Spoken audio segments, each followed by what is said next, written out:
You may be the biggest bottleneck within your business and you don't even know it. As a business owner, we should be taking some responsibility, right? Some self-accountability, because the business was built by us. So we're the ones that we need to look at when there are problems. It's not always a marketing issue. It's not always a sales issue. It can actually be within the owner themselves. So these are signs that will show you to how we're going to know the issue.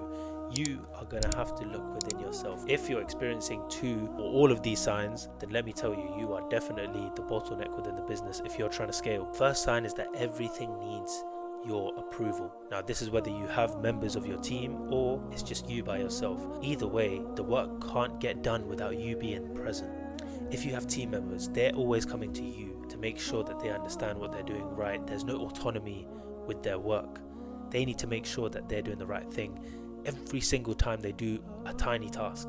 When you first hire someone, yeah, it's probably going to be like that. They're going to be asking for a lot, but eventually you want to step back and let them do what you brought them onto the team for, which is the role, without you having to micromanage every single thing and being there for approval at every step of the way.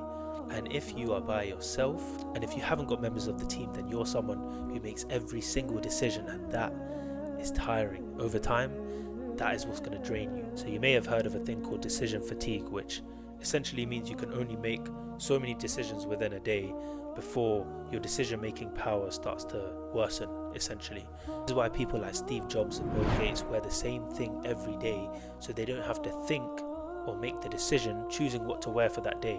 Now, maybe you don't want to be that extreme, but the point still stands that you are making too many decisions which you don't need to, and it's draining your decision power. This leads to you making worse decisions over time. The second sign is that you keep doing repetitive tasks. Now, there are some exceptions, right? Like recording videos, you're the one that's going to have to do that because it's your face of the brand. However, look, 9 times out of 10, that's not the case. And whatever that repetitive task is that you're doing, maybe it's admin work, maybe it's editing. These kind of things can be trained for someone else and they can do it not only better than you, it also frees up your time as well. Of course, yes, there's going to be a bit of a training phase, but that's normal. That's how businesses scale. But yeah, if you're doing repetitive work, this is a good indicator that that role, whatever that thing is that you're doing again and again and again, can be outsourced to someone else. When you finally stop doing repetitive tasks, you can finally look at scaling the business, which I'm guessing is something that you want to do, right?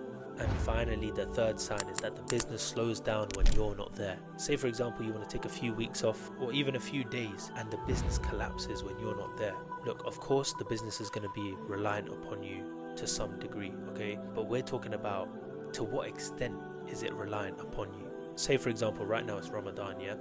A lot of Muslim business owners can't even leave their desk to go and focus on their Ramadan because otherwise their business will collapse. I'm guessing this isn't how you wanted your business to run when you first started it. Our business isn't the purpose of life, right? It's meant to be a tool for the next life.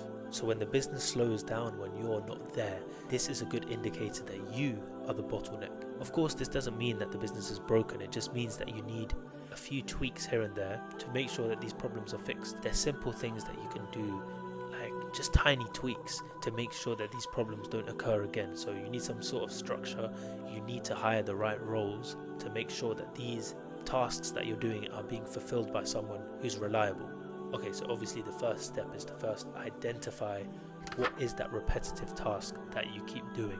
So after you understand that it is editing, note it down, then you can start thinking about outsourcing the role with some sort of structure. Hiring with structure is exactly what we help our clients out with. So if there is a situation where you're doing the repetitive task again and again and you want to make sure that it gets outsourced properly, then you can book an audit below. There should be a link in the description, and on that audit call we're going to be able to give you a roadmap from A to Z as to what you need to do. And on that call we'll be able to identify what the bottleneck is within the business, as well as giving you a roadmap from A to Z as to what to do to outsource that role, regardless of whether you work with us or not.